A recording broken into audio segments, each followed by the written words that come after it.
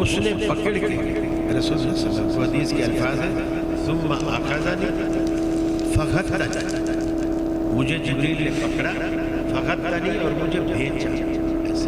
جیسے دو دوست بغل گیر ہوتے ہیں اور بڑی محبت سے ایک دوسرے کو ملتے ہیں اور چھوڑنے کو دل نہیں چاہتے، تو وہ ایسے ملے.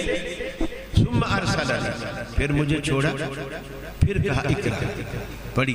میں نے کہا ماں میں نہیں پڑھ سکتا. 3 دفعہ جبریل نے جب بھی 3 دفعہ، اور اس کے بعد جب چھوڑا اور کہا اقرا بسم ربک الذی خلق، اب اللہ کے رسول نے پڑھنا شروع کر دیا. تو فرق کس چیز کا ہے؟ جبریل نے مدرسے میں نہیں پڑھایا، کیسے پڑھایا؟ کس چیز کا فرق ہے؟ کس چیز کا فرق ہے؟ کمال ہے یار، دیپال پور والوں کو اتنی ہیں. ارے جب کا، یہ جب کا کمال. جبریل نے جب ڈالی نا اللہ کے رسول کو، تو وہ جو جبریل کے سینے کی بات تھی اللہ نے دوسرے سینے میں منتقل کر دی.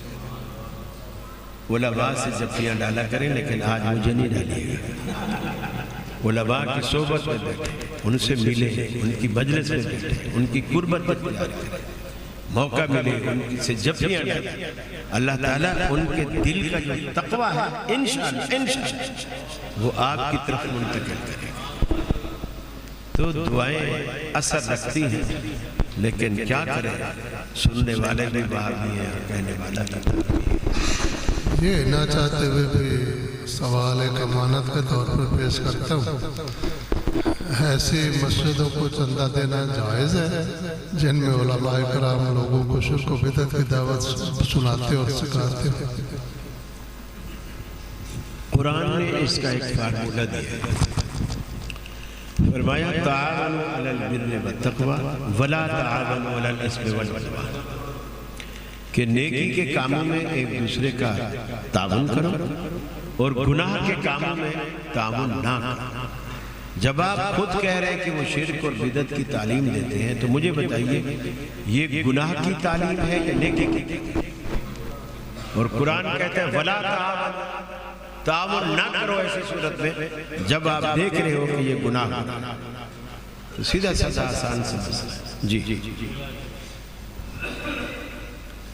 ڈاکٹر ذاکر نائک نے کہا کہ ڈاکٹر اسرار احمد اچھا عالم ہے، مفتی تقی عثمانی بہت اچھا عالم ہے، کیا ان کو سننا چاہیے؟ جبکہ اہل حدیث علماء کہتے ہیں کہ یہ عقیدہ وحدت الوجود کے حامل ہیں. کسی کتاب میں اگر کسی صفحے پر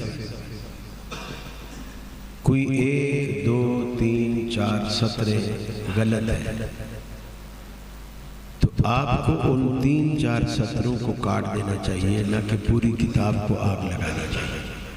کیا خیال ہے؟ وہ سطریں نہ پڑھیں. اگر اس طرح آپ دیکھیں گے نا کہ فلاں بندے میں فلاں عیب ہے تو اہل حدیث بھی نہیں بچے، کوئی بھی نہیں بچے. ہم فرشتے نہیں ہیں، ہم بھی اسی دنیا میں رہنے والے انسان ہیں. یہ الگ بات ہے ڈاکٹر اسرار میں کوئی اور خرابی ہے، ہمارے اندر وہ نہیں ہوگی، ہمارے اندر اور ہوگی، لیکن ہوگی. بس ایسی صورت میں میں آپ کو یہ مشورہ دوں گا، بہادر شاہ ظفر نے کہا تھا کہ نہ تھی حال کی جب ہمیں اپنے خبر، رہے دیکھتے اوروں کے عیب و گناہ، پڑی اپنی برائیوں پر جو نظر تو نگاہ میں کوئی برا نہ رہا. بس اس نگاہ سے آپ دیکھیں گے تو دنیا میں دیکھو کیا رسول اللہ صلی اللہ علیہ وسلم پر لوگوں نے الزامات نہیں لگائے. اب ان سے زیادہ پاکیزہ دنیا میں ہستی اور کون ہو سکتی؟ میں جب کبھی اس طرح کے لوگ مجھ پہ طعن و تشنیع کرتے ہیں ٹی وی کے حوالے سے کسی حوالے سے، تو اس وقت مجھے غالب کا ایک شعر بہت تقویت دیتا ہے. وہ یہ ہے کہ غالب برا نہ مان گر برا کہے کوئی ایسا بھی ہے جسے سب اچھا کہے. ایسا تو کوئی نہیں. جب رسول کو لوگوں نے معاف نہیں کیا تو ہم کس کھیت کی ملے. بس ہمارا مزاج ایسا بن چکا ہے کہ سب کے گرے کہ سب کا تو مداوع کر ڈالا، اپنا ہی مداوع کر نہ سکے. اوروں کے گریباں سی ڈالے، اپنا ہی گریباں بنے. بس اگر ہمیں یہ یاد رہے تو پھر نگاہ میں انشاءاللہ کوئی برا نہیں رہے گا. باقی ذاکر نائک صاحب نے جو کہا ان کا ایک اپنا نقطہ نظر ہے. ضروری نہیں ہے کہ آپ ذاکر نائک کے ہر نقطہ نظر سے متفق ہو. اپنا نقطہ نظر ہے. تقی عثمانی کے بارے میں جو کچھ انہوں نے کہا، ایک لفظ اس میں سے آپ نے چھوڑ دیا. اس نے کہا تقی عثمانی صاحب بڑے عالم ہیں معیشت، اسلامی معیشت. مطلق نہیں کہا بڑے، اور اس میں کوئی شک. اسلامی معیشت میں اس وقت آپ کے پاس بندہ نہیں ہے ان کے مقابلے. یہ بات میں بھی کہتا ہوں.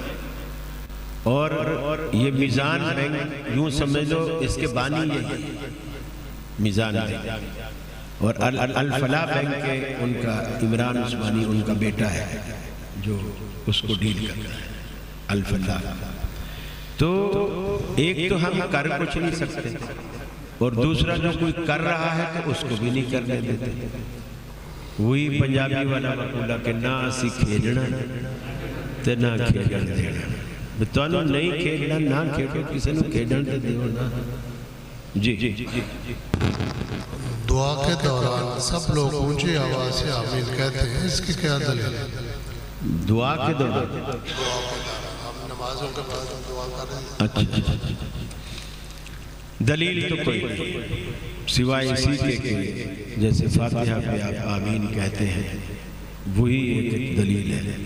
اس کے علاوہ الگ سے اس کی کوئی دلیل نہیں. اور الگ سے دعا اونچی آواز میں مانگنے کی بھی کوئی دلیل نہیں. سمجھ میں آ رہی ہے؟ اور جب ظاہر بات ہے امام اونچی آواز میں مانگے گا تو پھر آمین بھی اونچی آئے گی. جیسے امام بتا رہا ہے نمازیوں کو کہ میں دعا مانگ رہا ہوں، تو پھر نمازی بھی آمین کہتے ہیں کہ ہم بھی آپ کی دعا میں شامل ہیں. یعنی یہ مل جل کے مقامہ سے یہ کام چل رہا ہے. جی تصویر بنانا، یہ تو ان سے پوچھے جو بنا، میں تو نہیں بنا.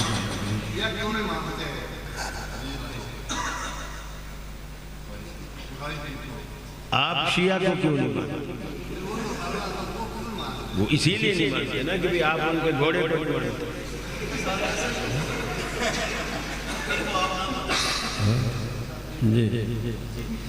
آج لوگ امام بخاری، احمد ابن حنبل، ابن تیمیہ اور علامہ احسان اللہ جیسے کیوں نہیں بنے؟ یہ صرف دینی اداروں پر ہی اعتراض نہیں ہے، گورنمنٹ کے اداروں پر بھی اعتراض ہے. ایک عالم نے کوئٹہ میں ہم تھے تو وہاں دینی مدرسے کی تقریب میں اس نے اسی طرح کی گفتگو کی اور یہی کہا کہ جی اتنا پیسہ ہر سال خرچ ہوتا ہے. آج تک کسی مدرسے نے امام بخاری نہیں پیدا کیا، امام مالک نہیں پیدا کیا. کہتا گیا رو میں بہتا گیا. اس کے بعد میری باری تھی. مجھے اسٹیج سیکٹری نے کہا جی آپ کا موضوع ہے حجیت حدیث. میں نے کہا آج فری سٹائل معاملہ ہے، حجت رہنے دے. پھر میں نے اسی سے بات میں نے کہا علامہ اقبال کے بعد آج تک یونیورسٹیوں نے کوئی دوسرا اقبال پیدا کیا، کالج اور یونیورسٹیوں نے کوئی دوسرا غالب پیدا کیا، کوئی دوسرا میر تقی میر پیدا کیا، کوئی دوسرا قائد اعظم پیدا کیا، جبکہ وہاں تمہارا اربوں خربوں کا بجٹ ان اداروں میں صرف ہوتا ہے اور طلباء بھی فیسیں دے کے وہاں پڑھتے ہیں. مدارس تو فری پڑھاتے ہیں، کوئی فیس نہیں، بیچارے چندہ کر کر کے سارا گزارا کرتے ہیں. اس پہ تو اعتراض ہے. جہاں خربوں کا بجٹ ہے وہاں اعتراض کیوں نہیں؟ دیکھیے ممکن ہے اللہ تعالیٰ نے ہر دور میں لوگ اس دور کے حساب سے، آج کے دور کے تقاضے بالکل الگ۔ آپ دیکھیں موسیٰ علیہ السلام جب فرعون کے مقابلے میں گئے تو اللہ تعالیٰ نے موسیٰ علیہ السلام کو معجزے اس طرح کے دیے جس طرح کے معجزے جادوگر لے کر آئے بیٹھے۔ حالانکہ اللہ کو کیا ضرورت پڑی تھی کہ موسیٰ علیہ السلام کو سفیرہ بنا کر ان کے سامنے کھڑا کرتا، کیا ضرورت تھی؟ لیکن لوگوں کا مائنڈ جو بن چکا تھا وہ ان کو سمجھانے کے لیے اسی مائنڈ پہ اتر کر ان سے بات کرنا ضروری تھی۔ انہوں نے رسیاں پھینکی، سانپ بن گئی۔ موسیٰ علیہ السلام نے لاٹھی پھینکی، بڑا سانپ بن گیا، ان کی رسیوں کو بھی کھا گیا، اور سارے کے سارے جادوگر سجدے میں گئے، کیونکہ وہ سمجھ رہے تھے کہ اگر یہ جادو ہوتا تو ہماری رسیوں کو نہیں کھاتا۔ چونکہ سحروا اعین الناس، لوگوں کی آنکھوں پر انہوں نے جادو کیا ہوا، رسی سانپ نہیں بدلی تھی، دیکھنے والوں کو سانپ نظر آ رہا تھا، رسی رسی تھی۔ لیکن جو موسیٰ علیہ السلام نے لاٹھی پھینکی تو لوگوں کو لاٹھی سانپ نظر نہیں آئی، لاٹھی سانپ بن گئی، اور اس نے جا کر رسیوں کو کھایا۔ اب وہ سارے سجدے میں گئے۔ تو اللہ تعالیٰ نے وہی ہتھیار دیا جو ہتھیار سامنے والا استعمال کرتا۔ تو جس دور میں جو تقاضے تھے اللہ تعالیٰ نے مسلمانوں کو ویسے لیڈر، ویسے قائد، ویسے امام بخاری کو یہ سائنس نہیں آتی تھی جو آج آپ پڑھتے ہیں، کمپیوٹر نہیں آتا تھا جو آج آپ پڑھتے ہیں۔ اگر آج کے دور میں بخاری پیدا ہو جائے تو وہ کیا سمجھے گا کمپیوٹر؟ آج کے دور کی بخاری الگ ہے، اس دور کی بخاری الگ ہے۔ آپ کس میں مہارت؟ اب اس زمانے میں محدثین سفر کرتے تھے، 6 مہینے، سال بعد سفر کرتے تھے، پتہ چلتا تھا فلاں جگہ فلاں بندے کے پاس ایک حدیث، وہ حدیث لینے کے لیے وہاں جاتے۔ لیکن آج آپ کا یہ جو موبائل ہے، پوری لائبریری، اور آپ جیب میں لیے پھرتے۔ ہم کہیں جاتے ہیں، ہم کوئی کتابیں لے کے نہیں جاتے، راستے میں ہمیں کبھی کوئی مطالعہ کرنا ہو، کوئی حوالہ دیکھنا ہو، سارے کام ہمارے موبائل کر دیتے ہیں، سارے کام موبائل۔ تو آج کا دور الگ ہے۔ تو ہر دور میں اب دیکھیں، اب آپ یہ کہہ رہے ہیں کہ اس دور میں بخاری کیوں نہیں پیدا ہوا، اس دور میں ذاکر نائک کیوں نہیں پیدا ہوا؟ یہ بھی تو ایک اعتراض ہے، اس دور میں ذاکر نائک کیوں نہیں پیدا ہوا؟ جس نے ہندوؤں سے، سکھوں سے اس زمانے میں اس طرح مناظرے کیے اور ان کی کتابوں کے حوالے دے دے کر ان کو شکست دی۔ تو ہر دور کے تقاضے الگ ہیں، اور اللہ تعالیٰ اس دور کے تقاضوں کے مطابق مسلمانوں میں قیادت اسی طرح کی بھیجتا ہے۔ جی اگر کسی دیوار پر یہ فلیکس لگا دیا جائے کہ یہ دیوار مہربانی ہے، جس شخص کے پاس وہ پرانی چیز ہو وہ اس دیوار پہ لٹکا دے، اور جس شخص کو ضرورت ہو وہ اس دیوار سے اپنی وہ شے اتار کے لے جائے استعمال کے لیے۔ اس طرح کی مدد کرنا اسلامی تعلیمات پہ کیسا ہے؟ دیوار کو مہربانی کا نام نہ دیا جائے۔ ہاں یہ جملے لکھے جا سکتے ہیں کہ کسی ضرورت مند کی آپ اگر مدد کرنا چاہتے ہیں تو جس چیز کے ذریعے مدد کرنا چاہتے ہیں وہ چیز یہاں رکھ دے، لگا دے، یہ ٹھیک ہے۔ اس سے سامنے والے کی عزت نفس مجروح نہیں ہوتی۔ اب وہ خاموشی سے آئے گا، یہ پھر آپ دیکھیں کہ آپ کے محلے میں غریب لے کے جا رہا ہے یا وہ جس نے رکھا ہے ایک اور اٹھا کے جا رہا ہے 2، ایسا بھی تو ہوتا ہے نا۔ بس یہ آپ احتیاط کریں، باقی اس سے عزت نفس مجروح نہیں ہوتی۔ وہ بندہ اکیلا آئے گا، ادھر ادھر دیکھے گا، کوئی مجھے دیکھ نہیں رہا، لنڈے کا ایک کوٹ لٹکا ہوا ہے، سردیاں آ گئی ہیں، وہ بیچارہ کوٹ اتار کے چلا گیا، کوئی بات نہیں، وہ آپ کو دعائیں دیتا ہوا جائے گا۔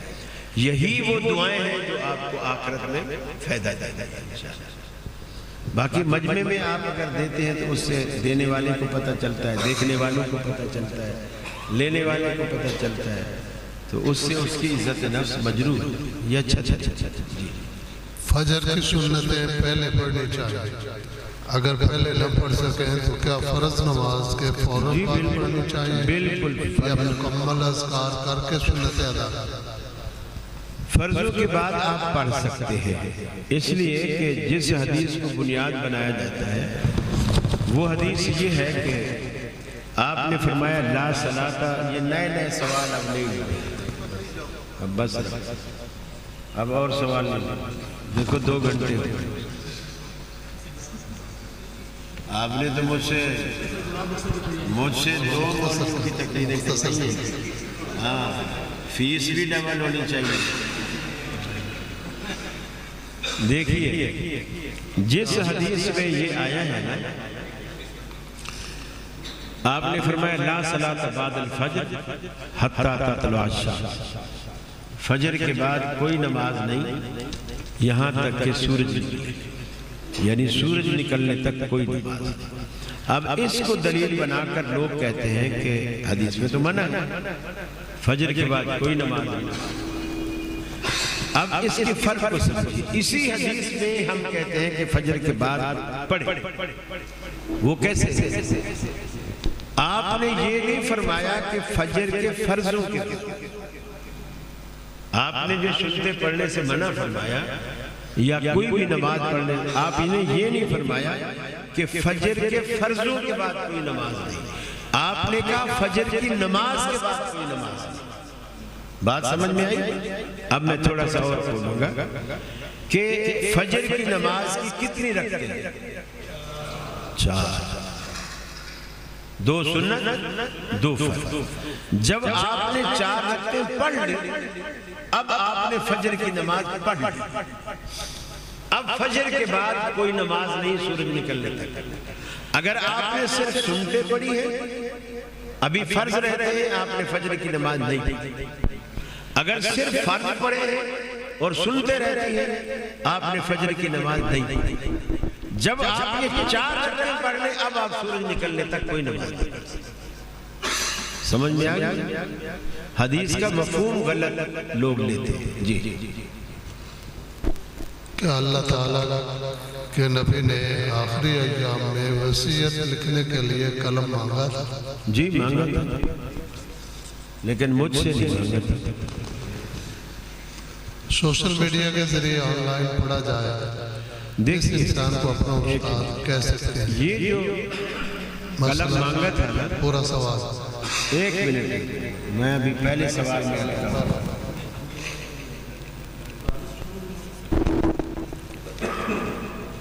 رسول اکرم صلی اللہ علیہ وسلم نے قلم مانگا، لیکن آپ نے عمر سے نہیں مانگا۔ یہ بات ذہن میں رکھیں۔ الزام یہ ہے کہ اللہ کے رسول نے قلم مانگا، عمر نے منع کر۔ آپ نے قلم حضرت عمر سے نہیں مانگا، آپ نے مطلقاً کہا مجھے کاغذ قلم لا دو، میں تمہیں لکھ دوں۔ اس میں حضرت علی بیٹھے ہیں، حضرت عمر بھی بیٹھے ہیں، ابو بکر صدیق بھی بیٹھے ہیں، اہل بیت کے دیگر لوگ بھی بیٹھے ہیں۔ جب آپ نے کسی کا نام نہیں لیا تو کوئی بھی اٹھ کے لا سکتا ہے۔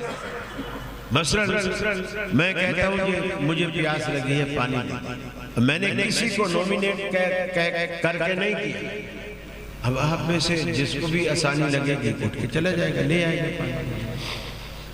اب جب آپ نے کہا مجھے کاغذ قلم چاہیے، حضرت عمر اگر نہیں گئے، حضرت علی کیوں نہیں گئے؟ جبکہ حضرت علی خود اکثر قلم دوات اپنے پاس رکھتے اور اللہ کے رسول اکثر چیزیں حضرت علی سے لکھوایا گئے، جیسے صلح حدیبیہ بھی لکھوایا حضرت علی سے، جس میں محمد رسول اللہ لکھا ہوا کٹوایا تو حضرت علی سے کہا کہ اس کو کٹا۔ تو حضرت علی کیوں نہیں گئے؟ پھر حضرت عمر نے جب منع کیا تو باقیوں نے رسول اللہ کی بات مان کر اٹھا کر کیوں نہیں دیا، حضرت عمر کی بات کیوں مان گیا؟ تیسری بات، اگر یہ بات اللہ کی طرف سے تھی اور رسول اللہ صلی اللہ علیہ وسلم واقعی کوئی بات دینا چاہتے تھے لوگوں کو، تو اللہ تعالیٰ نے وہ حکم عمر کے کہنے پر رکوا کیوں دیا؟ عمر کے کہنے پر رکوا کیوں دیا؟ اور جہاں اللہ کروانا چاہتا ہے، مثلا آپ کو لوگوں نے کہا بیماری میں، نمازی جمع ہے مسجد میں اور آپ آ کے امامت فرمائے. آپ نے فرمایا مرو ابا بکر فلیصلی بالناس، ابو بکر سے کہو کہ لوگوں کو نماز پڑھائیں.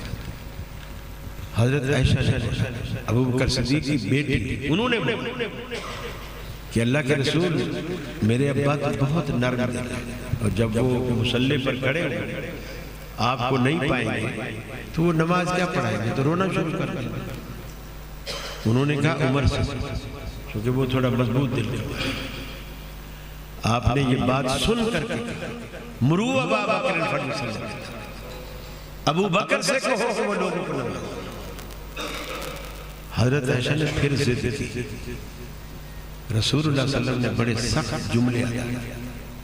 آپ نے فرمایا تم مجھے مصر کی وہ عورتیں معلوم ہوتی ہو جنہوں نے یوسف کو بہکایا، جس کا محدثین جواب یہ دیتے ہیں کہ آپ کا مقصد کہنے کا یہ تھا کہ تمہارا یہ مشورہ کہ ابو بکر کو چھوڑ کر عمر کو امام بنانے کا اتنا ہی بڑا جرم ہے جتنا بڑا جرم مصر کی عورتوں نے کیا. اب اللہ کے رسول صلی اللہ علیہ وسلم ایک بات 2 دفعہ 3 دفعہ کہہ رہے ہیں، آخر منوا کے چھوڑا. اللہ کے رسول منوا کے چھوڑا کہ ابو بکر کو امام بنا، اور لوگوں نے بنایا. اب یہ فیصلہ اللہ کا جو اللہ تعالیٰ رسول اللہ کی زبان سے کہلوایا. اور عائشہ سے بھی میں کہتا ہوں کہ حضرت عائشہ نے نہیں کہا کہ عمر کو کہو، یہ اللہ نے کہلوایا تاکہ بات پکی ہو جائے، تاکہ بات پکی ہو جائے کہ ابو بکر کی موجودگی میں عمر بھی استحقاق نہیں رکھتا امامت کے مصلی پہ کھڑا ہونے کا. تو جو کام اللہ کروانا چاہتا ہے اسے عمر رکوا نہیں سکتا.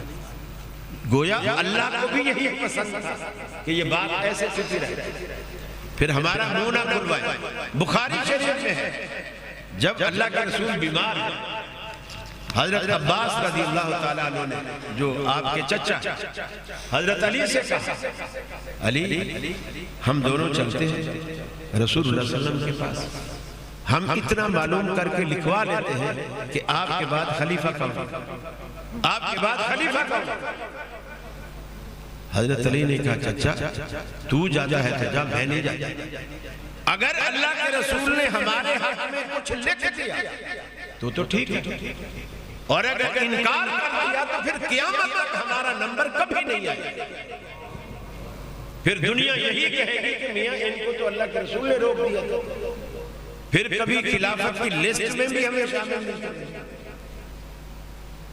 جو اللہ فیصلے کروا رہا ہے بس اسی پہ راضی ہو، اس سے زیادہ بڑھنے کی کوشش نہ کریں. آپ نے کہا اللہ کو بھی منظور نہیں تھا. حضرت عمر نے جواباً درست کہا کہ آپ ہمارا امتحان لینا چاہتے ہیں، وہ یہ دیکھنا چاہتے ہیں کہ کیا ہم نے آپ کے فرامین قرآن اس کو ہم نے کافی سمجھ لیا یا ہم نجات کے لیے کسی اور چیز کی پیاسے ہیں. انہوں نے کہا ہمیں ضرورت نہیں، حسبنا کتاب، ہمیں جو آپ نے اللہ کے قرآن ہمیں دیا ہے ہمارے لیے کافی ہے.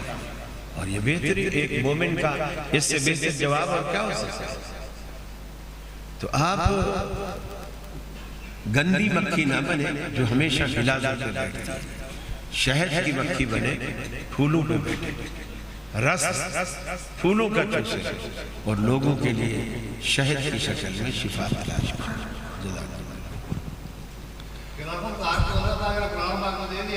میں لڑنے کے موڈ میں نہیں. جی جس شخص نے سوشل میڈیا کے ذریعے آن لائن پڑھا، مثلا کسی یہ سارے سوال باقی ہیں نہیں، وہ نکالا جو باقی ہیں وہ رکھو. یہ 2 باقی ہیں نہیں، یہ باقی ہے 2 منافع کے یہ ان کو واپس. بس اب کوئی اب تیسرا پھر آگے داڑھی کو معاف کرنا، داڑھی کٹوانے کا حکم کیا ہے؟ بس اب کوئی نہیں لینا، وہ نہیں لو، یہ